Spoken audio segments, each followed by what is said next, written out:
সবাইকে target high স্কোরে স্বাগত। চলছে কোয়ান্টিটেটিভ অ্যাপটিটিউডের সমাধান পর্বে আজকে আমরা আলোচনা করছি চক্রবৃদ্ধি সুদ নিয়ে। এর আগে এই চ্যাপ্টারের কয়েকটা পর্ব হয়ে গেছে, তাতে 29 পর্যন্ত অঙ্ক হয়ে গেছে। আশা করি তোমরা অঙ্কগুলো সবই দেখেছো।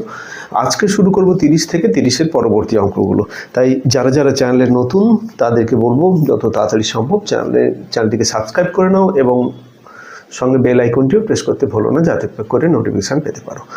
আর যারা পুরনো তাদেরকে ধন্যবাদ জানাবো এই চ্যানেলের সঙ্গে থাকার জন্য। যদি ভিডিওটি ভালো লাগে অবশ্যই বন্ধুদের মধ্যে শেয়ার করো, সঙ্গে একটি লাইক করতে ভুলো না। তো শুরু করা যাক আজকের পর্ব। আজকের পর্বের প্রথম অঙ্ক তোমরা স্ক্রিনে দেখতে পাচ্ছ, 30-এর দাগের অঙ্ক। এটা বলেছে যে কোনো একটা নির্দিষ্ট পরিমাণ অর্থ 10% হারে 2 বছরের চক্রবৃদ্ধি সুদ হয় 525 টাকা। একই অর্থের দ্বিগুণ পরিমাণ সময়ের জন্য বার্ষিক অর্ধেক সুদের হারে সরল সুদ কত হবে? এখানে অনেকগুলো কন্ডিশন দেওয়া আছে। প্রথমে যেটা বলেছে চক্রবৃদ্ধি সুদ বলেছে, এটা চক্রবৃদ্ধি সুদ। দ্বিতীয় ক্ষেত্রে বলেছে কি যে অর্থের পরিমাণটা দ্বিগুণ হতে হবে এবং বার্ষিক অর্ধেক সুদের হার অর্ধেক হয়ে যাবে। এই জিনিসগুলো তো মেন কন্ডিশন। এর সঙ্গে সঙ্গে যে ডাটাগুলো দেওয়া আছে সেইগুলো এক্সট্রা।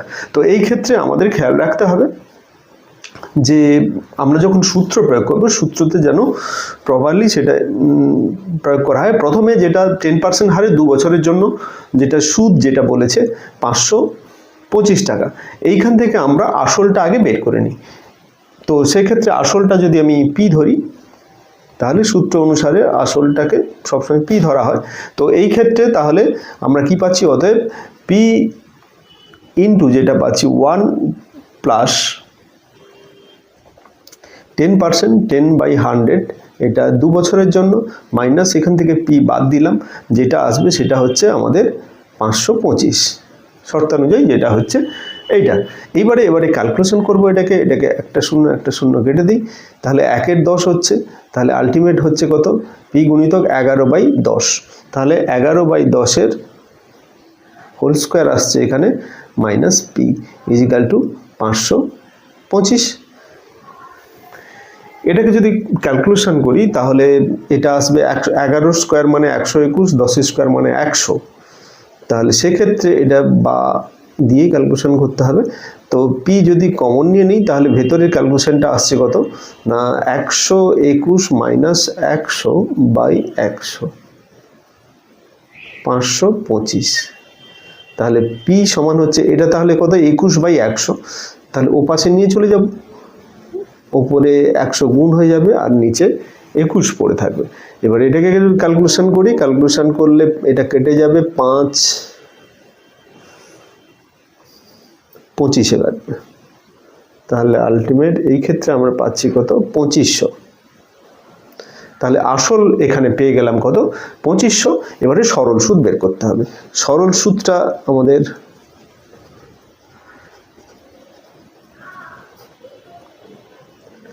কি হচ্ছে না 2500 আসল। তারপরে যেটা হচ্ছে যে এই ক্ষেত্রে বলেছে কি যে অর্থের পরিমাণটা দ্বিগুণ হবে, অর্থের দ্বিগুণ পরিমাণ সময়, যেটা ওখানে 2 বছর ছিল এখানে এটা 4 বছর হবে, দ্বিগুণ পরিমাণ সময়। আর যেটা বলেছে কি সুদের হারটা অর্ধেক হয়ে যাবে, 10% ছিল সেটা 5% হয়ে যাবে, 5/100। তাহলে আর এর সঙ্গে এই যেটা সময় সেটা দ্বিগুণ হচ্ছে মানে 4 দিয়ে গুণ হবে। এটাকে তাহলে দুটো শূন্য কেটে দিলাম আর উপরে শুধু থাকবে 25×4 100, 500 টাকা। এটাই হবে উত্তর। বির দাগের অপশানটা কারেক্ট অপশান। তাহলে আশা করি বুঝতে পারলে এখানে কন্ডিশন যেগুলো দেওয়া ছিল সেগুলো কন্ডিশন আমাদের দেখতে হবে, যেগুলো ডাটা দেওয়া আছে সেগুলো ভালো করে দেখতে হবে, দিয়ে আমাদের অঙ্কটা করতে হবে। চলে যাচ্ছি পরবর্তী অঙ্ক। বলেছে কোনো সময়ের 8% বার্ষিক সুদের হারে 3 বছরের সরল সুদ 4000 টাকার বার্ষিক 10% সুদের হারে 2 বছরের চক্রবৃদ্ধি সুদের অর্ধেক কত টাকা সরল সুদে রাখা হয়েছিল? তো এক্ষেত্রে যেটা আমাদের বলেছে প্রথমে যেটা বলেছে যে চক্রবৃদ্ধি সুদ যেটা আছে যে 8% সুদের হার সুদের হারটা 8%, 3 বছরের জন্য, এবং সুদ হলো, সরল সুদ হলো 4000 টাকা, এটা বলেছে। তো টাকার 4000 টাকার বার্ষিক 10% হারে 2 বছরের চক্রবৃদ্ধি সুদের অর্ধেক। তাহলে বার্ষিক 10% হারে আসলটা, তাহলে আমরা যদি এখানে 4000 টাকা ধরে নিই, যেটা কন্ডিশন অনুপাতে, তো সেক্ষেত্রে আমাদের সূত্র অনুযায়ী যেটা চক্রবৃদ্ধি সুদটা যেটা বেরোবে,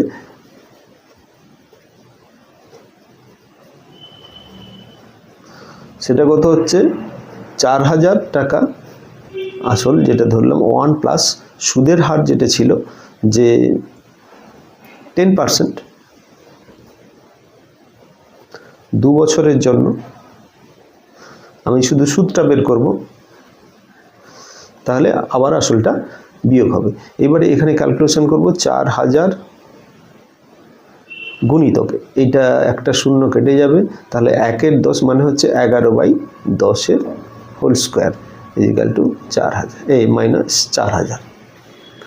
এটা এবারে এখানে আমরা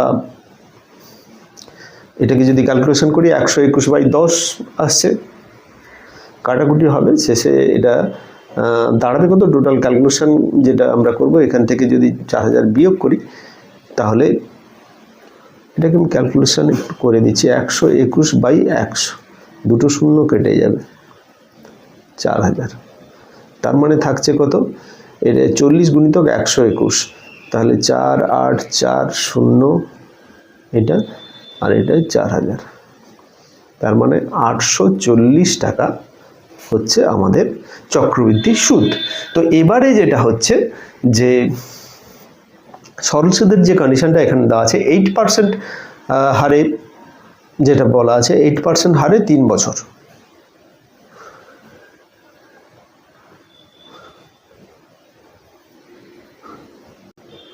তো সরল সুদের ক্ষেত্রে আমাদের এই পরিস্থিতিতে আসল বের করার যে সূত্রটা, সেটা কি না, 100 গুণিতক SI simple interest by R rate into time, এটা হচ্ছে আমাদের সূত্র। এই সূত্রটা এখানে কাজে লাগাতে হবে। তো এখানে সরল সুদটা কি হবে, এটা তো চক্রবৃদ্ধি সুদ, চক্রবৃদ্ধি সুদের অর্ধেক হবে সরল সুদ, এই কন্ডিশনটা এখানে কাজ করছে। তাহলে এর অর্ধেক হবে কত, 420 টাকা। তাহলে আমাদের সূত্র অনুসারে এটা হবে কত, 100 গুণিতক 420 বাই রেট যেটা হচ্ছে কত 8%, এবং সময় হচ্ছে 3 বছর। এটা ক্যালকুলেশন করব, আর তো এখানে 1-এ 12, 4 3-এ 12, 7 4 25। তো এক্ষেত্রে একটা শূন্য আসবে, এখানে কোনোভাবে একটা শূন্য থাকবে, তাহলে আমাদের আলটিমেট কত হচ্ছে না 25 গুণিতক 70, 175 ইন্টু 10, তার মানে 1750 টাকা। এটা হচ্ছে আসলটা, তাহলে সিট দাগের অপশানটা, আসলটাই আমাদের চেয়েছে, সিট দাগের অপশানটা কারেক্ট অপশান। আশা করি বুঝতে কোনো অসুবিধা হলো না। চলে যাচ্ছি নেক্সট অঙ্কে।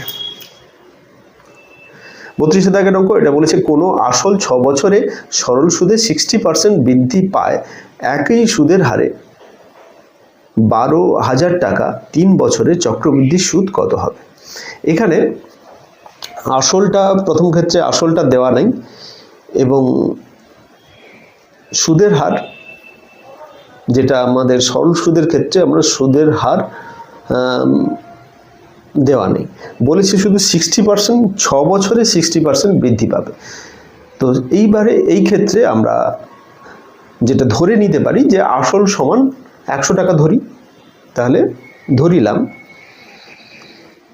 আসল সমান 100 টাকা, তাহলে 60% বেড়েছে। তাহলে যদি আমি 60% শুধু বাড়াটা বের করি, তাহলে 100 গুণিতক 60/100 মানে 60% মানে 100-তে 60 বাড়ে, তাহলে 60 বেড়েছে। আর বেড়ে কত হয়েছে যদি সেটা হিসাব করি, তাহলে 100-র সঙ্গে 60 যোগ হয়ে যাবে, মানে 100-তে বেড়ে হয়েছে কত, 160। তো তাহলে এই দুরকমভাবে আমরা হিসাব করতে পারি। এক্ষেত্রে তাহলে সরল সুদ হচ্ছে কত আমাদের, যেটা হচ্ছে 60 টাকা, আর সময় যেটা থাকছে সময় কত হচ্ছে না 6 বছর। তাহলে সুদের হারটা আমাদের বের করে নেব। সুদের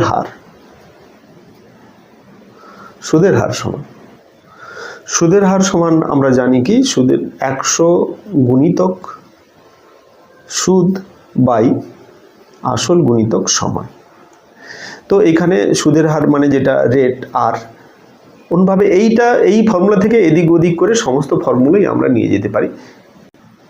তো এই ক্ষেত্রে যেহেতু আসল ধরেছি 100 টাকা, সুদ হচ্ছে 60 টাকা, তাহলে এই ক্ষেত্রে 100 তো 100 থাকবে, এর সঙ্গে 60 গুণ হবে, আর নিচে আসলটায় 100 ধরবো, আর টাইমটা এখানে 6 বছরের জন্য ধরেছে 6 ধরবো। তাহলে আলটিমেট 100 কেটে গেল, আর এখানে 6 আর 60 কেটে 10, তাহলে সুদের হার হচ্ছে 10%।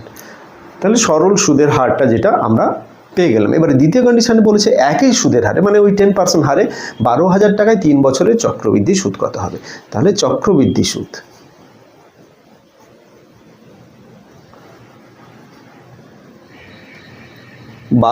টাকা আমাদের 3 বছরের সুদ। শুধুমাত্র কিন্তু মনে রাখতে হবে এখানে চক্রবৃদ্ধি সুদটাই চেয়েছে। তাহলে এই ক্ষেত্রে আমরা আসলটা এখান থেকে বিয়োগ করতে পারি। এই টাকা হচ্ছে আমাদের যেটা ক্যালকুলেশন করে যেটা পাবো সেটা হবে অ্যান্সার। এটা গুণিতক, এটা একটা শূন্য কেটে গেল, 1 এর 10 মানে 11/10 তার হোল কিউব।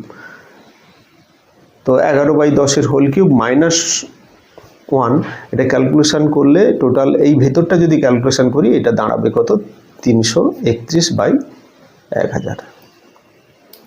3টে শূন্য কেটে দিলাম, আর 331-এর সঙ্গে আমরা 12 গুণ করব, 3972 টাকা। তাহলে 3972 টাকা সির দাগের অপশানটা কারেক্ট অপশান। আশা করি বুঝতে কোনো অসুবিধা হলো না। চলে যাব নেক্সট অঙ্কে। নেক্সট অঙ্ক 33 দাগের অঙ্ক বলেছে কোনো একটি নির্দিষ্ট পরিমাণ অর্থের উপরে বার্ষিক 6% সুদের হারে 2 বছর শেষে সচিন 1414.40 টাকা চক্রবৃদ্ধি সুদ অর্জন করে। তাহলে এখানে 6% সুদের হার দেওয়া আছে, সময় দেওয়া আছে 2 বছর, আর সচিন এত টাকা, তাহলে এটা হচ্ছে আসল চক্রবৃদ্ধি, এটা সুদ, আসলটা এখানে দেওয়া নেই। এবারে বলছি 2 বছর শেষে সচিন সুদ আসল হিসেবে কত টাকা পেয়েছিল। তো এই ক্ষেত্রে আমাদের চক্রবৃদ্ধি সুদটা দেওয়া আছে, সেখান থেকে আমরা সুদ আসল বের করব। তো আসল যদি পি ধরে নিই, তাহলে চক্রবৃদ্ধি সুদের সূত্র অনুসারে 1 + 8% সরল সুদ ছিল, চক্রবৃদ্ধি সুদ ছিল এই 6%। এখানে সুদের হারটা 6% দেওয়া আছে, তাহলে 6/100 এটাই আমরা ব্যবহার করব। এখানে 2 বছরের দেওয়া আছে, তো এটাকে আমরা এ সমান, এটা সুদ আসল, এটা প্রথমে পি আমাদের আসল ছিল, আর এখানে এ হচ্ছে সুদ আসল, আর পি আসল প্রাথমিক অবস্থানে পি এটা ছিল, তারপরে পরে ওটা সুদ যোগ হয়ে ওটা যেটা আসল হিসেবে দাঁড়াবে সেটা সুদ আসল অ্যাকচুয়াল। এইবারে আমাদের যেটা হচ্ছে যে রেট এখানে 6% দেওয়া আছে, টাইম 2, তাহলে এখানে যদি ক্যালকুলেশন করি সেক্ষেত্রে ক্যালকুলেশনটা বেরোবে, এটা P1+ অ্যাকচুয়াল, এটা পুরোটা যদি ক্যালকুলেশন করি 106/100 এর হোল স্কোয়ার।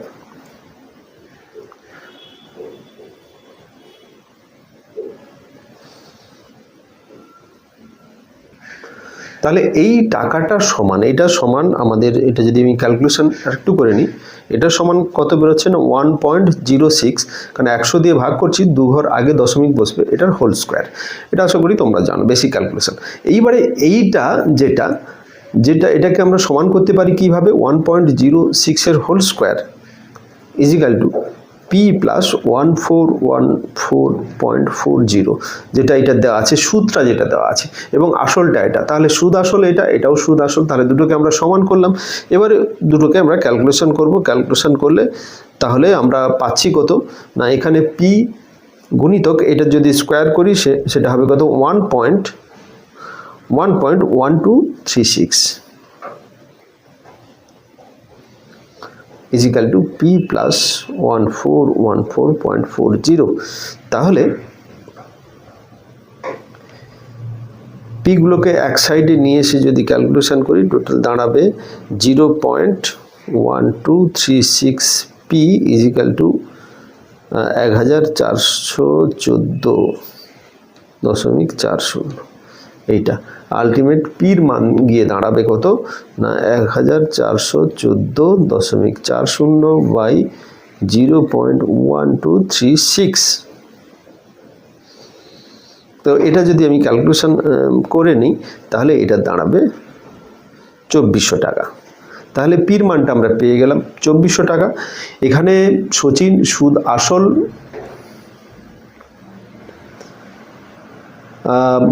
হিসেবে কত টাকা পেয়েছে সেটা বের করতে বলেছে 2 বছর পর। তো এই ক্ষেত্রে আমরা দেখতে পাচ্ছি যদি আসল এটা দাঁড়ায় এবং সুদ যেটা ছিল এটা, সেক্ষেত্রে দুটো যোগ করলে যেটা আমরা পাবো এর মধ্যে কিন্তু কোনোটাই অপশান হিসেবে দাঁড়াচ্ছে না। তো তাহলে এটাতে একটা ডিজিটের ভুল আছে, সেটা তো এটাতে আমি একটু কারেকশন করে দেখেছি। এটাতে 6% না করে এটা যদি 8% করি তাহলে উত্তর মেলার সম্ভাবনা আছে। আমি সেটাকে, এটা তোমরা রাফি ক্যালকুলেশন করে দেখতে পারো। আমি এটা একটা ক্যালকুলেশন করে বলছি যে 1 + 8/100 এটা হবে, এটা স্কোয়ার মাইনাস পি সমান হচ্ছে কত 1414,040 এটা। এবারে এটার যদি ক্যালকুলেশন করি এখান থেকে আমরা পি পাবো। এটাকে ক্যালকুলেশন করলে দাঁড়াবে কত 108/100 এটার whole square minus P is equal to এইটা, বা এখানে যদি আমি কেটে দিই এটা দাঁড়াবে কত 27/25। তাহলে P into 27/25 whole square minus P is equal to 1414.40। এবারে এটাকে যদি ক্যালকুলেশন করে নেই, আলটিমেট এই দুটো ক্যালকুলেশন করলে এটা দাঁড়াবে 104 পি বাই 625 ইজিক্যাল টু 1414.40। তাহলে পির মান এখানে দাঁড়াবে 1414.40 গুণিতক 625 বাই এইটা ওপাশে গেলে উল্টে গুণ হয়ে যাবে বাই 104। এটা যদি আমরা ক্যালকুলেশন করি এটা আলটিমেট দাঁড়াবে কত 8,500 টাকা। তাহলে এই ক্ষেত্রে আসল হলো 8,500 টাকা, এখানে আসল পেয়েছিলাম এটা। তো 8,500 টাকার সঙ্গে যদি আমি সুদটা যোগ করি 1414.40 টাকা, তাহলে আমাদের কি দাঁড়াচ্ছে একবার দেখে নিই। 8,500 1414.40 টাকা, এটা যদি আমরা এর সঙ্গে যোগ করে দিই এটা গিয়ে দাঁড়াবে 40 আর এখানে থাকবে 9,914.40 টাকা, 9,914.40। তাহলে ডিড দাগের অপশনটা কারেক্ট অপশন। তো তাহলে আমরা যদি এটাকে 8% 6% করি সেটাতে কিন্তু উত্তর মিলবে না। যদি এটাকে 8% করি সেক্ষেত্রে কিন্তু এই যতগুলো অপশান আছে তার মধ্যে কিন্তু একটা অপশান ম্যাচ করছে। তাহলে এটাকে কারেকশান করতে হবে, এটা এখানে ভুল আছে। নেক্সট অঙ্কে চলে যাই। নেক্সট অঙ্ক যেটা বলেছে 34 দাগের অঙ্ক। এটাতে বলেছে যে 25,500 টাকায় 3 বছরের শেষে প্রাপ্ত চক্রবৃদ্ধি সুদের পরিমাণ 8,440.50 টাকা। একই আসল একই সময় কালে একই সুদের হারে সরল সুদ কত হবে? সিম্পল, এখানে চক্রবৃদ্ধি সুদ দেওয়া আছে, সেখান থেকে আমরা সরল সুদ বের করব। বেসিক্যালি আজকের যে অঙ্কগুলো হচ্ছে কিন্তু চক্রবৃদ্ধি সুদ আর সরল সুদের একটা সম্পর্ক, একটা থেকে আর একটা বের করে সেখান থেকে হয় সরল সুদ থেকে চক্রবৃদ্ধি সুদ, নাহলে চক্রবৃদ্ধি সুদ বের করে সেখান থেকে আমরা সরল সুদে যাচ্ছি। তো এই বেসিক এই থিমের উপরে এই অঙ্কগুলো, এবং এগুলো কিন্তু ভীষণ ইম্পর্টেন্ট অঙ্ক। তো সেক্ষেত্রে আমরা এখানে করব কি, প্রথমে আমরা এখানে সুদের হারটা বের করে নেব। সুদের হারটা আমরা ধরে নিচ্ছি, সুদের হার, বার্ষিক সুদের হার 8%, আমরা জানি সুদের হার ধরি সেটা। তাহলে আমাদের হচ্ছে কত, যে 25,500 গুণিতক 1 প্লাস R/100, 3 বছরের জন্য যেহেতু হোল কিউব হবে, সেটার সমান কত হচ্ছে না, আমাদের এটা হচ্ছে কত, সুদের পরিমাণ। সুদের পরিমাণ হচ্ছে এইটা। তাহলে এটা তো কিন্তু সুদের পরিমাণ নয়, এটা সুদ আসল। এখান থেকে এটা বাদ দেবো, আসলটা বাদ দেবো। তাহলে 25,500 আসলটা বাদ দিলাম, সেটা সমান হবে কত, সুদ 8,440.50 টাকা। এটা হচ্ছে আমাদের ইকুয়েশন। তো এখান থেকে আমরা ক্যালকুলেশন করব, এটাও পাশে গিয়ে যোগ হবে। তাহলে 25,500 1 প্লাস R/100 এর হোল কিউব ইজিক্যাল টু, এটাও পাশে যাক, 8,440.50 মাইনাস 25,500, না মাইনাস নো, পাশে গেলে এটা মাইনাস আছে, পাশে গেলে প্লাস হবে। তো এই দুটো যদি আমরা ক্যালকুলেশন করি, এটা আলটিমেট আমাদের দাঁড়াবে কত, 33,940.50 বা 1 প্লাস R/100 এর হোল কিউব সমান, এটা ওপাশে গেলে যেহেতু গুণ আছে, ওপাশে গেলে ভাগ হয়ে যাবে। তো 33,940.50 বাই 25,500।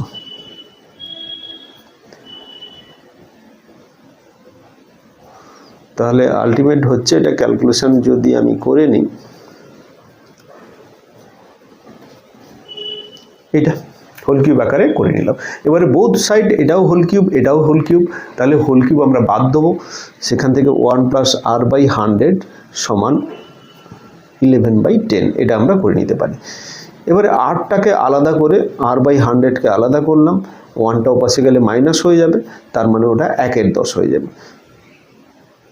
আর এখান থেকে আমরা R বের করব, মানে 10 ওপাশে গিয়ে গুণ হয়ে যাবে, তার মানে 100/10 সমান হচ্ছে 10।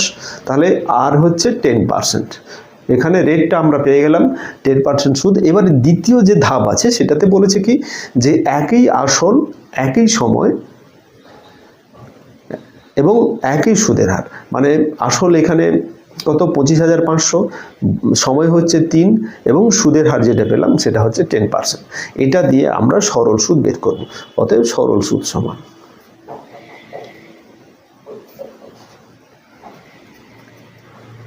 সরল সুদ সমান, সরল সুদের সূত্র আমরা জানি, এখানে সেই সূত্রটাই ইউজ করব। তো এখানে কত বেরোবে, তাহলে আমরা 25,500 ইন্টু এখানে 10% সুদের হার ইন্টু 3 বছরের জন্য। তাহলে অ্যাকচুয়াল ক্যালকুলেশন করলে এটা হবে কত না, 0 0 কেটে যাবে, এটার একটা 0 কেটে যাবে, তাহলে সে গেলে থাকছে এইটা 7,650 টাকা। 7,650 টাকা, ডির দাগের অপশানটা কারেক্ট অপশান। নেক্সট অঙ্ক 35 দাগের অঙ্ক, বলেছে শ্রীরাম সমপরিমাণ অর্থ দুটি খাতে বিনিয়োগ করলেন। এক্স খাতে চক্রবৃদ্ধি সুদের হারে 10% বার্ষিক 10% এবং ওয়াই খাতে চক্রবৃদ্ধি সুদের হারে বার্ষিক 12% হারে 2 বছর পর এক্স খাতে বিনিয়োগ করা অর্থের ওপরে সুদ হয় তার 63 টাকা। সুদ 2 বছর পর সুদ হয়, এবং ওয়াই খাতে সুদ কত হবে সেটা আমাদের বের করতে হবে। তো এখানে দুটোই চক্রবৃদ্ধি সুদ দিয়েছে। তাহলে আমরা আসলটা এখানে পি ধরে নিলাম, 1 প্লাস প্রথমে 10% হারে 2 বছরের জন্য। এখান থেকে আসলটা বাদ দিলে আমরা শুধু সুদটা পাবো, কারণ এখানে শুধু সুদটা দিয়েছে 63। তো এখান থেকে যদি ক্যালকুলেশন করি তাহলে দাঁড়াচ্ছে কত 110/100। এইটা যদি ভেতরটা ক্যালকুলেশন করি তার মানে 11/10, এটার হোল স্কয়ার আসবে মাইনাস পি ইজিক্যাল টু 63। তাহলে এটা 121/100 P minus P is equal to 63। তার মানে এটা দাঁড়াচ্ছে 21p/100 সমান 63। তার মানে এটা দাঁড়াচ্ছে পি সমান 63 গুণিতক 100/21, 3 কেটে যাবে, তার মানে এটা হচ্ছে 300 টাকা হচ্ছে আসল, আমাদের আসলটা পেয়ে গেলাম, এই ক্ষেত্রে হচ্ছে 300 টাকা। এইবারে চক্রবৃদ্ধি সুদ দ্বিতীয় পার্ট, যেটা আমাদের শেষে চক্রবৃদ্ধি সুদটা চেয়েছে। তাহলে চক্রবৃদ্ধি সুদ সমান 300, যেহেতু আসল 300 আমরা ইন্টু করব, এখানে 1 প্লাস কত পার্সেন্ট, 12% হারে 12/100, এটার হোল স্কয়ার মাইনাস 1 করলাম, বা এটা 300, এটা মাইনাস 300 হবে, 300টা কমন নিয়ে এখানে মাইনাস 1 করে দিচ্ছি। এইটা টাকাটা হচ্ছে আমাদের চক্রবৃদ্ধি সুদ, কারণ এখানে টোটাল সুদের থেকে আসলটা বিয়োগ করলে যে আমরা সুদটা কেবলমাত্র পাবো। তাহলে 300, এই যে ভেতর টাকাটা 112/100, 112/100 মাইনাস এটার হোল স্কয়ার মাইনাস 1, এই পরিমাণ টাকা। তাহলে এটা যদি কাটাকুটি করি এটা দাঁড়াবে কত, 300 গুণিতক এই টোটাল যদি ক্যালকুলেশন করা যায় এটা দাঁড়াবে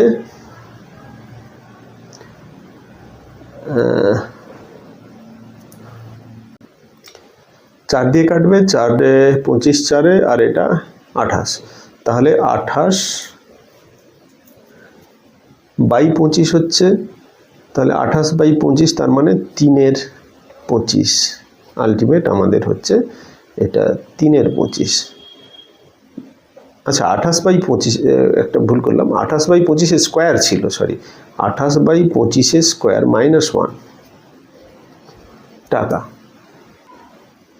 তার মানে এটা হচ্ছে কত, 300 গুণিতক 28/25 ইন্টু 28/25 মাইনাস 1, এই পরিমাণে টাকা।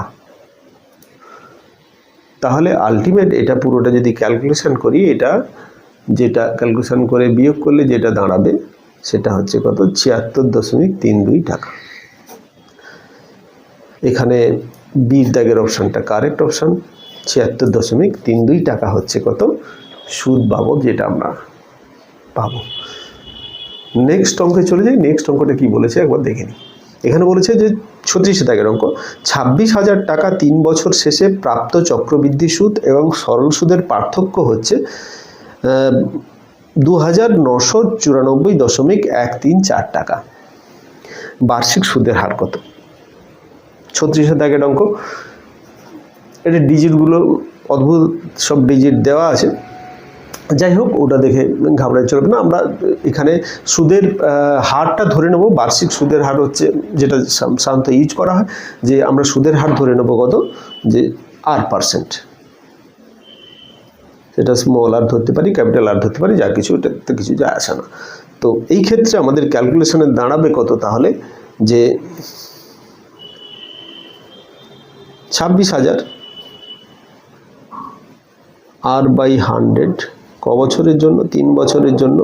এখান থেকে আমি 26,000 যদি বাদ দিই তাহলে আমাদের যেটা সুদটা পেলাম, এই সুদটা হচ্ছে কত, এটা চক্রবৃদ্ধি সুদ। এবং এখান থেকে তাহলে সরল সুদ যদি আমি বিয়োগ করি, তাহলে 26,000 গুণিতক R গুণিতক 3 বছর বাই R% যেন R/100 ইন্টু 3, এটাই হচ্ছে সরল সুদ। তাহলে চক্রবৃদ্ধি সুদ থেকে সরল সুদ বাদ দেবো, সরল সুদ বাদ দিয়ে যেটা আমাদের হবে, যেটা দেওয়া আছে কত, 2,994.134 এইটা টাকা। এইবারে এটাকে ক্যালকুলেশন করব, ক্যালকুলেশন করে আমাদের যেটা উত্তর আসবে সেটাই আমরা পাবো, সেখান থেকে আর এর মানটা পাবো।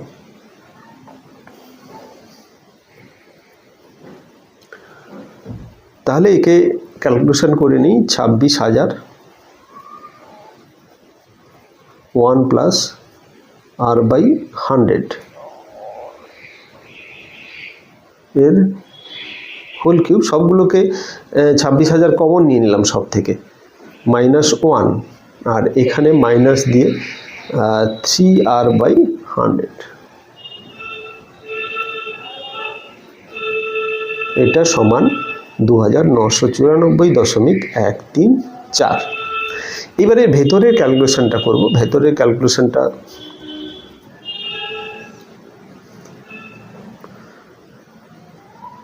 করলে এখানে দাঁড়াবে 26,000,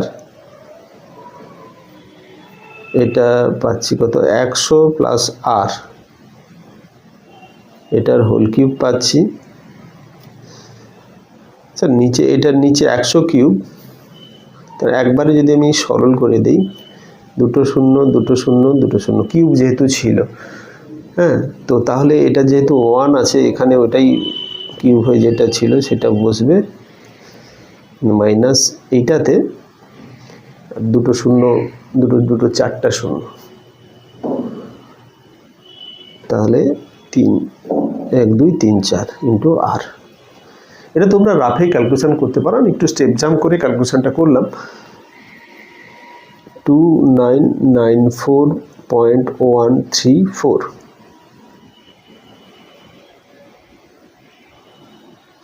তো এখানে ক্যালকুলেশনটা একটু বড় হবে, তো এখানে সূত্র, এই হোল কিউবের সূত্র এখানে কাজে লাগাতে হবে। হোল কিউবের সূত্র আশা করি তোমাদের কারোরই মনে নেই, এবং মনে থাকতেও পারে অনেকের যারা সিরিয়াসলি পড়াশোনা করো। এবং সাধারণত এই সূত্রগুলো সাধারণত দেখা যায় যে অ্যালজাবরার ক্ষেত্রে সূত্র মনে রাখা অনেকের ক্ষেত্রেই মুশকিল হয়।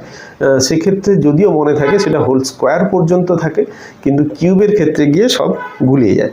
তো এক্ষেত্রে আমি বলে দিই যে a প্লাস বির হোল কিউবের সূত্র যেটা হবে কি, a cube plus B cube plus 3ab into a plus B, এটা হতে পারে, কিংবা a square B 3a square B 3ab square, এটা হতে পারে। কিংবা এটাকে এভাবে লিখতে পারি যে a cube plus B cube plus 3ab into a plus B, এভাবেও লিখতে পারি। তো এটাকে যে কোনোভাবে লেখা যায়, যেটা যখন সুবিধা মনে হবে সেখানে আমরা সেটাই ইউজ করব। তো আশা করি তোমরা এই সূত্রটা জানো। তাহলে এখানে আমি সহজেই সূত্রটাকে অ্যাপ্লাই করে দিচ্ছি।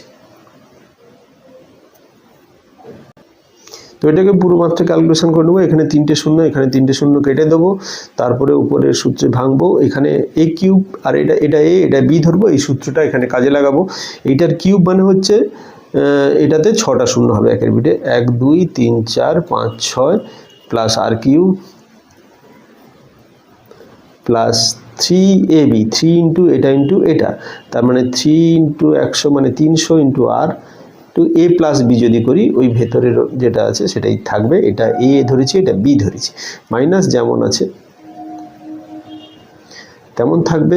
এখান থেকে মাইনাস করব এইটা। আচ্ছা এইবারে এইটা ওপাশে গুণ হয়ে যাবে, এখানে 3টে শূন্য আছে আর এখানে 3টের আগে দশমিক আছে, মানে দশমিক পুরো উঠে পুরো সংখ্যাটা আমাদের হয়ে যাবে। তো এটা দেখে ঘাবড়ালে চলবে না, এই ক্ষেত্রে একটু ধৈর্য ধরে করতে হবে। এবারে আর যেগুলো আছে, আরকে আমরা এক সাইডে আনবো, বাকি সমস্ত টার্মকে অন্য সাইডে নিয়ে চলে যাব। দেখা যাক এবারে আমরা ক্যালকুলেশন করব। বা আর কিউব প্লাস, এই ক্ষেত্রে 300 আর স্কোয়ার, আমি একবারে সাজিয়ে পাওয়ার অনুপাতে সাজিয়ে লিখছি। এবার আর এখানে হচ্ছে কত, 30,000, আর এখানে 30,000 আর, এই আর দুটো কেটে যাবে। এইখানে এইটা 100-র সঙ্গে গুণ করে যেটা পাবো আর এটা সব কেটে যাবে। আর তাহলে এখানে থাকছে কত না, এই দুটো থাকছে, আর এর সঙ্গে যে 26 গুণটা ছিল 26, তাহলে এর সঙ্গে ভাগ হয়ে যাবে, সমান 2 9 9 4 1 3 4/26।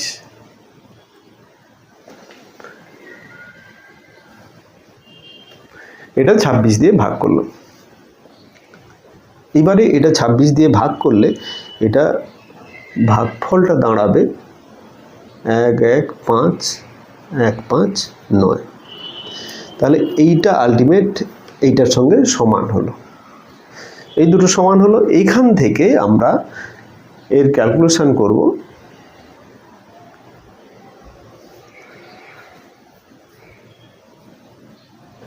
আর স্কোয়ার এখান থেকে কমন নেব, আর স্কোয়ার কমন নিলে এটা দাঁড়াবে কত, আর প্লাস 300 ইজিক্যাল টু এটা দাঁড়াবে 115159। তো এই যে সূত্রটা আছে, এটা এটা এটা যেটা আমরা এক্সপ্রেশনটা পেলাম, ইকুয়েশনটা, এখানে কিন্তু ভেনিসিং ফ্যাক্টরে কাজ হবে। ভেনিসিং ফ্যাক্টর সেক্ষেত্রে এই অঙ্ক করার ক্ষেত্রে একটু কঠিন হবে, অনেকটা সময় সাপেক্ষ হবে। এখানে আমরা একটা ট্রিক্স ব্যবহার করব। কি করব না, এইটাকে উৎপাদক করব। উৎপাদক করলে এটাকে এভাবে আমরা লিখতে পারবো যে এটা সমান 361 ইন্টু 319।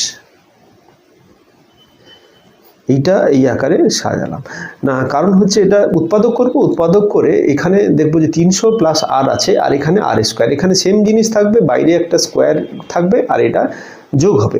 এই যদি 300 আমরা 19টা লক্ষ্য করি, 300 প্লাস 19 এবং এটা 19 স্কোয়ার, তাহলে আলটিমেট আর এর মানটা আমরা 19 পেয়ে যাচ্ছি এখান থেকে। এটা একটু ভালো করে লক্ষ্য করলে বুঝতে পারবে। আর প্লাস 19 সমান এইটা, মানে হচ্ছে এই আর প্লাস 300 সমান হচ্ছে এইটা। তাহলে আর হচ্ছে 19 আর এটা হচ্ছে 300 থাকলো, আর এটা হচ্ছে 19 স্কোয়ার। তো সেই ক্ষেত্রে এটা আমরা পেয়ে যাব আর সমান হচ্ছে কত, 19%। তাহলে এখানে বির দাগের অপশানটা কারেক্ট অপশান। তো এই ধরনের অঙ্ক পরীক্ষায় সাধারণত এত কঠিন ডিজিটের অঙ্ক থাকে না, এত বড় ক্যালকুলেশনের অঙ্ক থাকে না, থাকলেও এই ক্ষেত্রে কিন্তু মেইন পরীক্ষাগুলোতে থাকে। তো সেক্ষেত্রে যদি এমনি এমসিকিউ থাকে, এই ধরনের অঙ্ক অ্যাভয়েড করা ভালো। তো মোটামুটি এটা প্র্যাকটিসের সময় সব ধরনের অঙ্ক আমাদের প্র্যাকটিস করতে হবে এবং জানতে হবে এবং ধৈর্য ধরে করতে হবে। তো প্রথম থেকে শেষ পর্যন্ত অবশ্যই ভিডিওটি দেখতে থাকো। তো আশা করি এখানে নতুন ধরনের অনেক কিছু শিখতে পারলে। যদি ভালো লাগে অবশ্যই বন্ধুদের মধ্যে শেয়ার করো এবং সঙ্গে একটি লাইক করে দিও, এবং কমেন্টে জানিও যে তোমাদের এই সিরিজগুলো কেমন লাগছে। আজকে এই পর্যন্তই, পরবর্তী ভিডিওতে আবার দেখা হবে।